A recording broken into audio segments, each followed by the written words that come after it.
Welcome to the Great Detectives of Old Time Radio. From Boise, Idaho, this is your host, Adam Graham. If you have a comment, go ahead and send it to me. Box 13 at greatdetectives.net. Cast your vote for the show on Podcast Alley, podcastalley.greatdetectives.net, and become one of our friends on Facebook, facebook.com/Great Detectives. Currently on our way towards 700 friends, so we'd love to have you as one of them. Well, before we do get started, I want to remind you, as you are making your travel plans for the new year, whether you're going to a wedding, going to a graduation, remember JohnnyDollarAir.com, which is powered by Priceline. You can name your own price on hotels, rental cars, airline tickets, cruises, and even more. Or you can choose from some great published fares, and best of all, it does help to support the Great Detectives of Old Time Radio. So when you're making your travel plans, remember JohnnyDollarAir.com first. Now let's get into today's episode, the Byron Hayes matter. From Hollywood, it's time now for Edmund O'Brien as Johnny Dollar. The insurance investigator that's working on the Byron Hayes killing? That's right. Who's this? I got a few things to say about the shooting.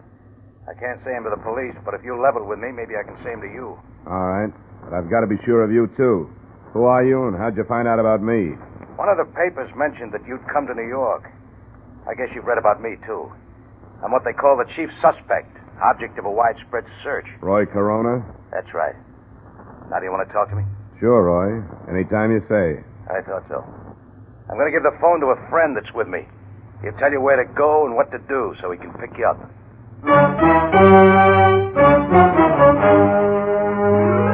Edmund O'Brien in another adventure of the man with the action-packed expense account, America's fabulous freelance insurance investigator. Yours truly, Johnny Dollar.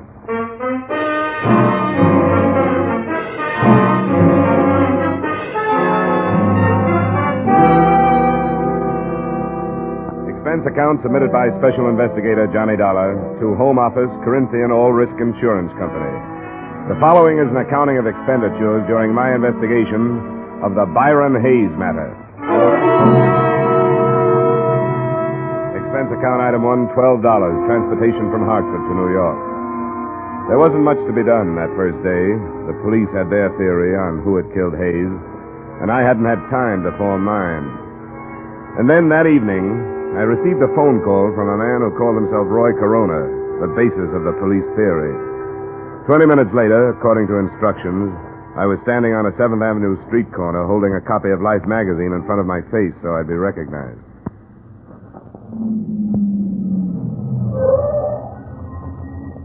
Hey, you. Yeah? What's your name? I'm your man, all right, Dollar. Come on.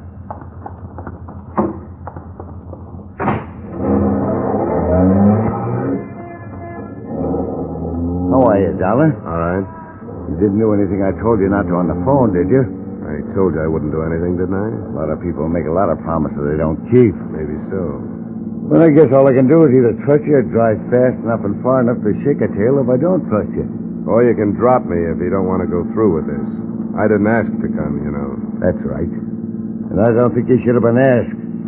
But it's Roy's neck, not mine. I'll just pretend there's a tail on me so I won't get out of practice.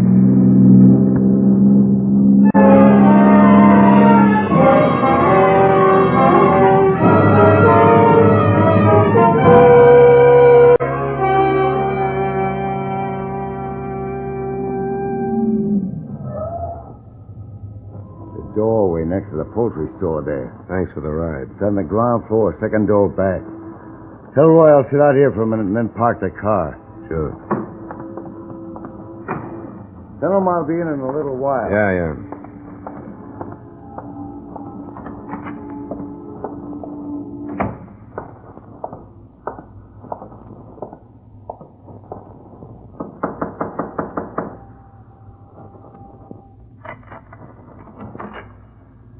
Roy? Yeah. My friend stay outside? Yeah, he said he was going to park the car. I'm not so sure I did the right thing calling you, but I guess I couldn't make things worse by doing it. I guess not, Roy.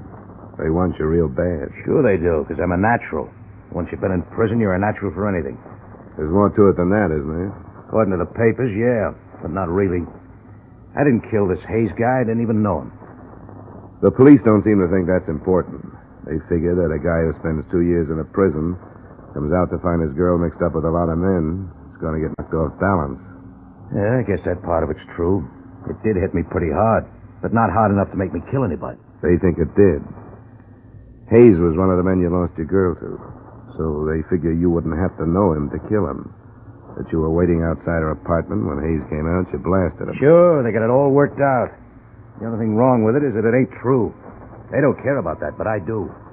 If you can prove they're wrong, you got nothing to worry about, have you? My proof that I was someplace else is a couple of ex-convicts like myself. Statements from guys like that are broken down before they even make them. Isn't that right? I guess there could be better alibis. Why did you bring me here, Roy? Try out your alibi on me, or to tell me who killed Byron Hayes? I don't know who killed him, but it would help if you believed that the proof I was someplace else would stand up. If you have something else to back it up, let's assume that I do believe it. It's something the police won't find out. Rita was blackmailing Hayes. How do you know that? I heard him. Right after I came out, when I was having a bad time over Rita. I was in the hallway one night, and I saw him go into her apartment. I listened at the door, and I heard him talking about it. That would make it pretty careless, wouldn't it? Oh, it was him that was talking so I could hear. He told her he couldn't afford to pay her anymore, but it had to stop. It wouldn't do you any good to make this up, Roy. I know that. And if she was taking him, she must be taking the others. A cop wouldn't get the truth out of anybody, but you might be able to check it if they'll trust you. All right. I'll look into it. What about the police? You gonna tell them? But I got it from you? Yeah. They'd either toss me into a cell or laugh me out of town if I did. Unless you'd like to stick around and back me up. I don't think I will. I gave it to you, and by the time my friend gets you back to your hotel, I'll be out of here and holed up someplace else. Sure, Roy. I thought you would.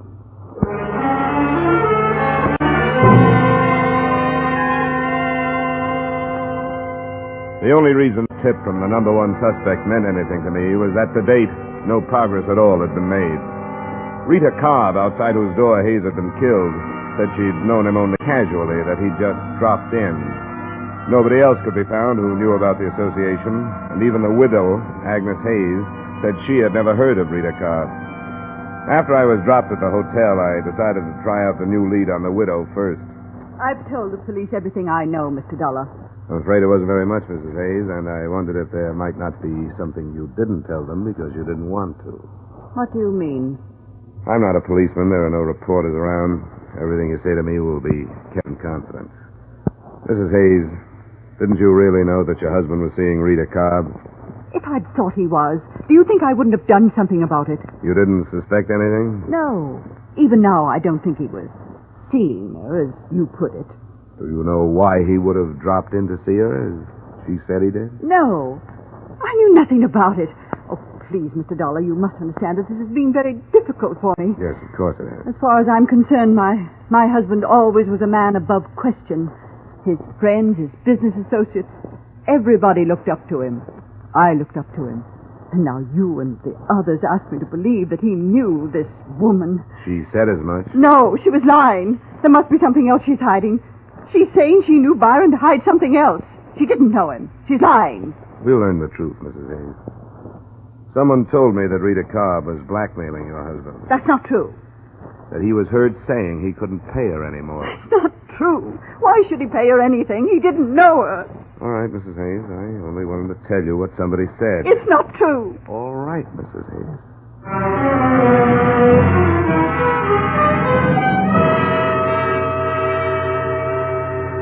I thought a little more of Roy Corona's lead after I got the widow's reaction. Nobody can deny so vehemently and not be doubted. I wondered how the beautiful blonde in the case would take the bait.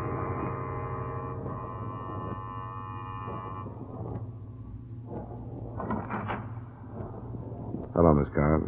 Hello. I'd like to talk to you. Why? I told you and the police everything I know. That's what Mrs. Hayes told me just a little while ago. I think I'd better come in. No.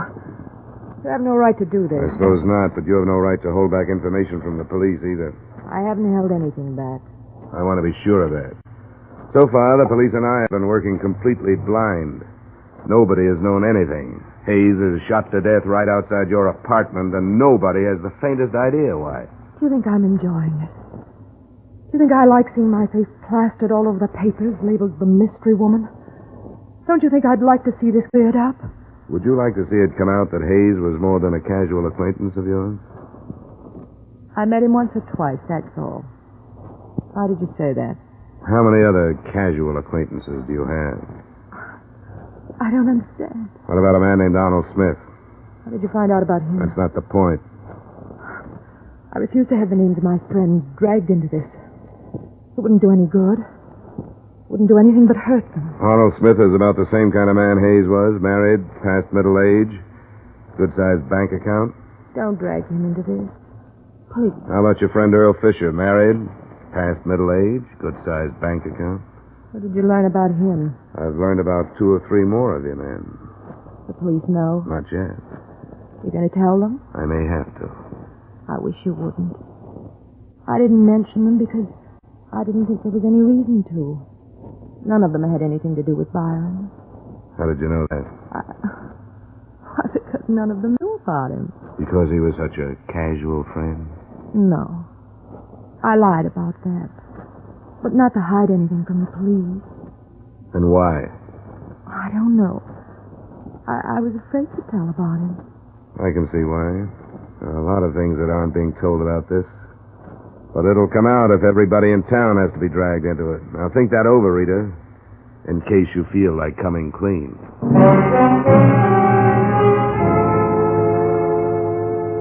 She didn't feel like saying any more to me anyway. It was about 10 p.m. when I left her. And my first stop was a phone booth a half block away from her apartment building. I dialed a number and got what I'd expected, a busy signal. It was nothing definite, but I would have staked my expense account total on the hunch that she was warning somebody. To bear me out, the phone was ringing in my hotel room when I got there. Johnny Dollar. This is Earl Fisher, Mr. Dollar. Earl Fisher? Yes. You mentioned my name to Rita Cobb a short time ago. Yeah? I had a feeling I should have talked to someone before this. That's right, you should have. I hope you can understand, however, my feelings. I naturally didn't want my name to enter this public. Naturally. I have a great deal to consider. A family, reputation. Yes, I understand, Mr. Fisher. But I feel that I have to talk to you. Did you tell Rita Cobb that you were going to? Hardly. Since she threatened me with dire consequences if I did. All right, Mr. Fisher. Where can we get together? I'd have to know that I could count on your confidence, at least temporarily. I think you can count on that. Could you meet me this evening? Where? Do you know Ricky's Club on Lexington near 80th? I can find it. Then shall I see you there in 30 minutes? The bartender will point me out to you. I'll be there, Mr. Fisher. Thanks for calling.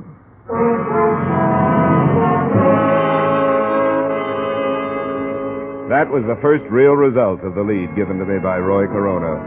The second was quick to follow. I would have made another bet that a warning by Rita Cobb had decided somebody else would correct the situation in another way. It happened when I left the lobby and called for a cab. Hey!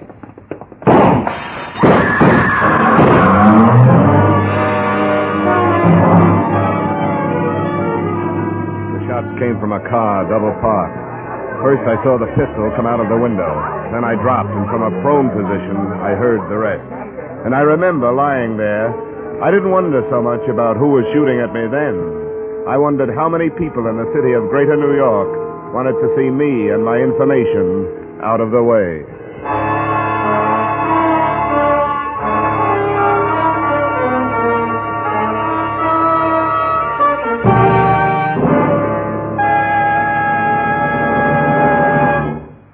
We will return you to the second act of yours truly, Johnny Dollar, in just a moment. For another great crime-hunting drama, spend a half hour with CBS's Gangbusters every Saturday evening. On Gangbusters, sheriffs, police chiefs, and district attorneys from American cities and towns tell the story of their manhunts. Fine cast of top actors join them to reenact these real dramas of crime-busting in action. Gangbusters is heard every Saturday evening on most of these same CBS stations. Be listening this Saturday, won't you? Now, with our star, Ed O'Brien, we return you to the second act of yours truly, Johnny Dollar.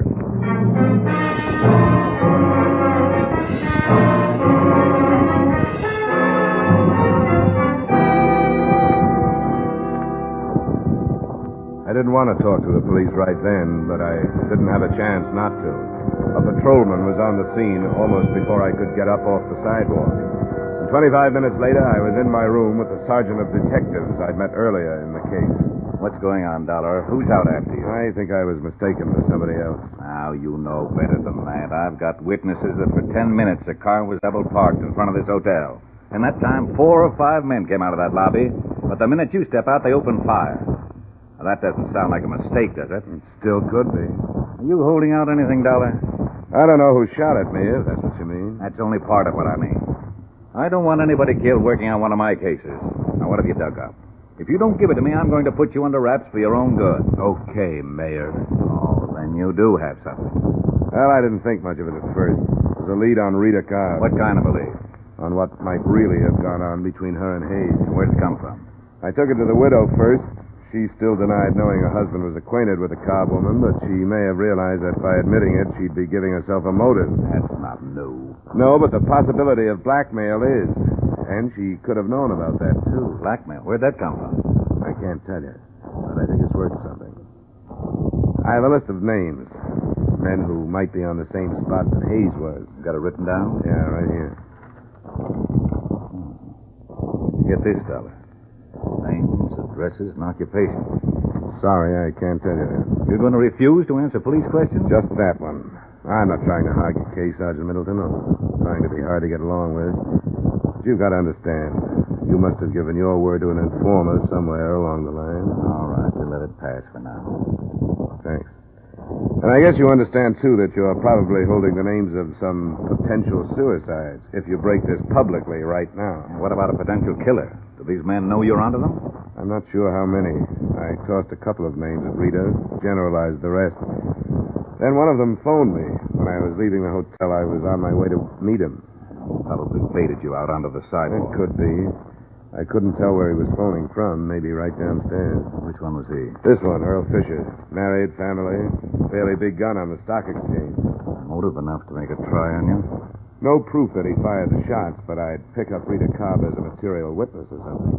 Somebody might think of putting her out of the way if they haven't already. No, not if they know you have their names. Well, I guess you're right. But I'll pick her up anyway. Let me get on the phone. Just try a check on Earl Fisher.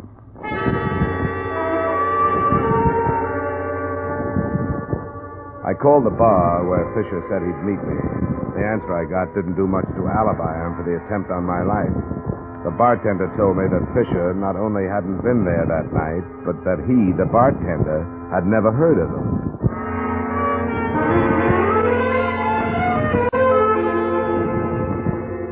While Sergeant Middleton went out to pick up Rita Cobb, I hopped a cab, went back to the Hayes address to try the widow again. Is it absolutely necessary, Mr. Dollar? I'm so distraught. I'm afraid it is necessary, Mrs. Hayes. A number of things have happened since I left you. Very well. I hope you won't stay long. I'll try not to. Would you like to sit down? Yes, I think we'd better. All right. Come in here. I hope you'll forgive the appearance of the apartment. I haven't had the servant in. Might have been better if you had, rather than staying here alone. I couldn't. I couldn't face her. I don't know how I'll be able to face anybody ever. We've been not what you'd call prominent people, but certainly quite acceptable. And then to have Byron killed in that sordid place under these circumstances. What circumstances, Mrs. Hayes? That girl. No one will ever really believe that Byron didn't know her, no matter what the truth is. I think you know what the truth is, but you've had reason to deny it.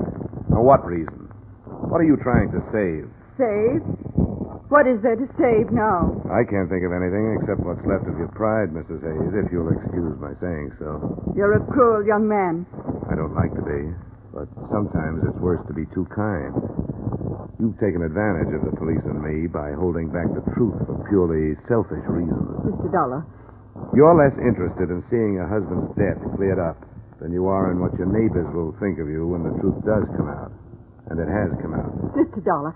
And you're in danger of having to answer impeding the investigation of the death of your own husband. Now, what will your neighbors think of that? Mr. Dollar, what are you saying? What do you mean? Rita Cobb admitted to me that your husband was more than a casual friend. She's lying. Another acceptable husband admitted to me that she was blackmailing him. There are others. So it's only logical to assume that she was blackmailing your husband. That's not true. How do you know? It can't be true. The state will spend a year looking into Mr. Hayes' money transactions if they have to. And there's something else. I'm convinced that you knew about it. I was convinced by the way you reacted when I told you earlier tonight. I'm so confused. When I told the police how you acted, their first thought was that possibly you'd killed your husband. Your motive would be that you knew about Rita Cobb, so naturally you wouldn't want to admit it. Don't think that. They can't, my own husband, no matter what he did. Police minds go that way when people don't cooperate with them. I was wrong. I thought it didn't make any difference. I thought nothing did but Byron's death. You knew about Miss Cobb, didn't you? Miss Cobb. Yes, I knew about Why her. didn't you tell us? Don't know. And you knew about the blackmail. Yes. Oh, I know why I didn't tell you. I've been trying to spare myself, as you said, but for far worse reasons. I'm responsible for Byron's death. How, Mrs. Hayes? Because I was a righteous wife. It wasn't enough that I found out about her and her blackmail, but I wasn't big enough to forgive him or even think calmly. If I had been, it would have ended. Then there would have been no reason to consent to blackmail. You learned just recently, then. Yes. I made him go to this woman. I made him go and tell her that he was through and that he was going to report her to the police. That's why he was killed. I sent him. And I was afraid to admit my responsibility. He was killed the night before last. You must have learned that day. A man came here. He said Byron knew that woman. I didn't believe him. But when I faced Byron, then I knew. This man, did he give you his name? No. What did he look like? Was he dark? Not quite as tall as I am? Yes.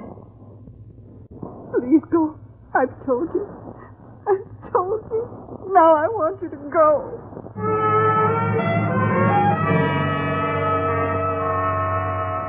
I left and took with me one more piece of the puzzle that looked like it was ready to fall into place. The man I described to her was my original informant, Roy Corona.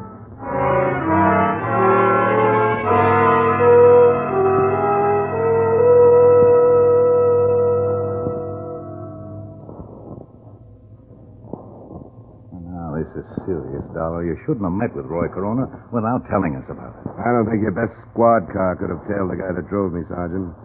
After I met him, he moved someplace else, so it probably doesn't make any difference. Then what do you think his game is? The way I see it, he was in love with Rita Cobb. 2 years in prison, he comes out and finds her involved with these men. He did enough listening at doors to satisfy himself that she was blackmailing Hayes as far as I can go. He's hoping to frame her for it or whether talking. Well, you shouldn't have met him when doors coming up. There.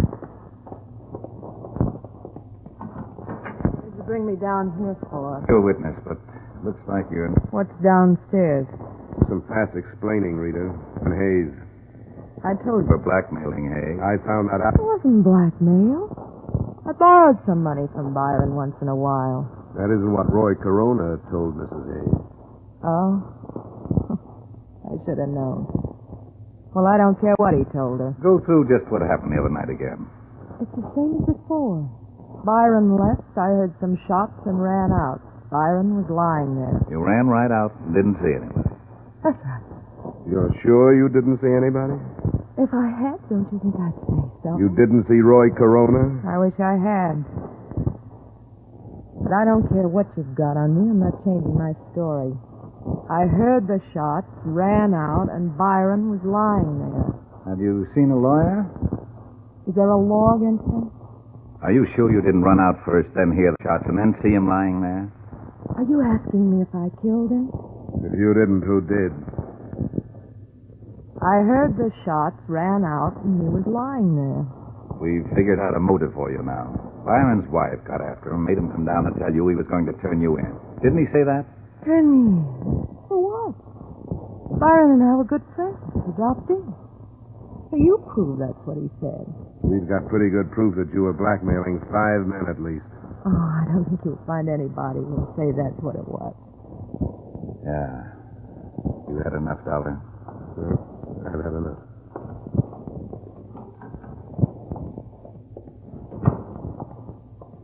I'm going to see her charged with murder tomorrow. You've certainly got enough.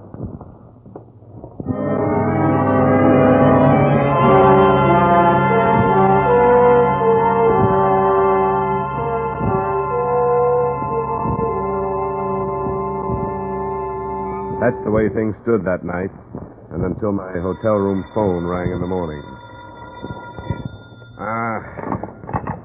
Johnny Dollar. Dollar, this is Roy Corona.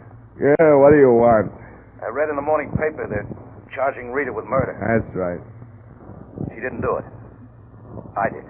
What are you talking about? What's the matter with you? Nothing's the matter with me. Only she didn't kill him, I did. I shouldn't have, but when I found out she was seeing him and she wouldn't see me, I went crazy. I saw him come out of her apartment and I killed him. I want you to come and get me. Nobody has to come and get you, Roy. Nobody's interested in you. If you want to make a statement, look up Sergeant Middleton and make one. I can't do it that way. Look, I'm where you first met me. Bring the sergeant and come out after me. Do it fast before I change my mind. Hello? Hello? After working half the night, it bothered Sergeant Middleton even more than it did me. But it was something that we thought we should look into. About 45 minutes later, we were knocking on the door of a dingy room next to the poultry shop. Who's that? Dollar? That's right, Roy. Well, you came too late. I told you I might change my mind. Well, I have. Oh, come on, Roy. Don't be ridiculous. No, I killed him. And if there's no chance of working out a life with Rita, you might just... Look, Roy, everything is just... Okay, Dollar, let him have it.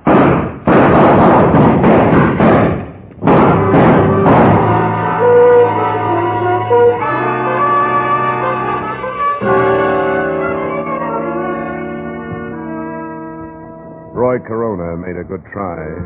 As well he might have, since he went to Mrs. Hayes and started the whole thing. But his shots went wild, and the sergeant's mind did too. When we dragged him out, he was still telling the same story. He didn't stop trying to save her until he heard about the confession made by Rita Cobb after I'd left her, about her motive and about the murder gun that turned up in her apartment. Find enclosed his reaction to that. I'm sorry. I started it. I wanted to get her away from these men. I thought I could scare her away from the things she was doing. That's why I went to Hayes' wife. I never thought it'd lead to this. And I'd take the rap for Rita if I could. I wanted to get her to come back to me. Now look.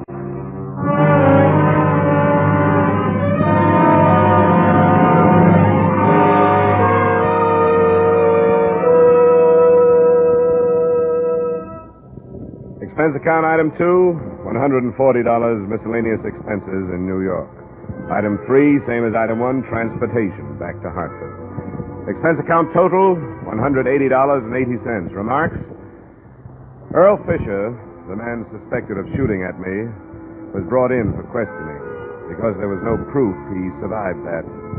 But I felt sorry for him. I saw his wife, and what lay ahead for him at her hands was obvious. He was a condemned man. Yours truly, Johnny Dollar.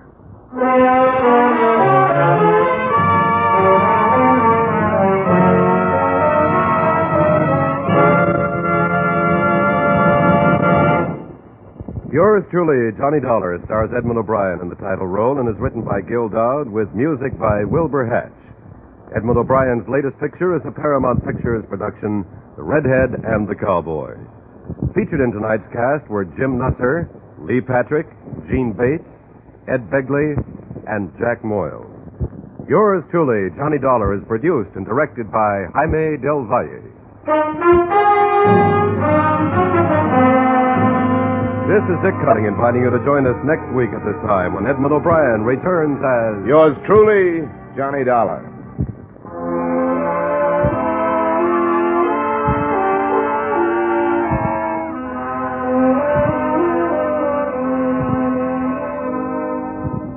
It's faster, it's funnier, it's got new life and a brand new punch because Jan Murray has taken over. It's CBS's Saturday night musical quiz, Sing It Again. An hour of mirth, melody, and money that's heard on most of these same CBS stations.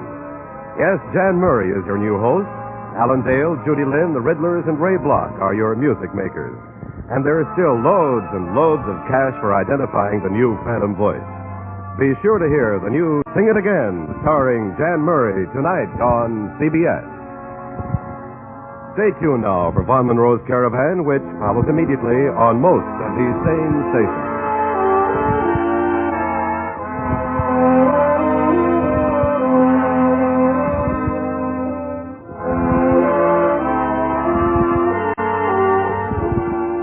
This is CBS, where you'll have Jack Benny every Sunday night, the Columbia Broadcasting System.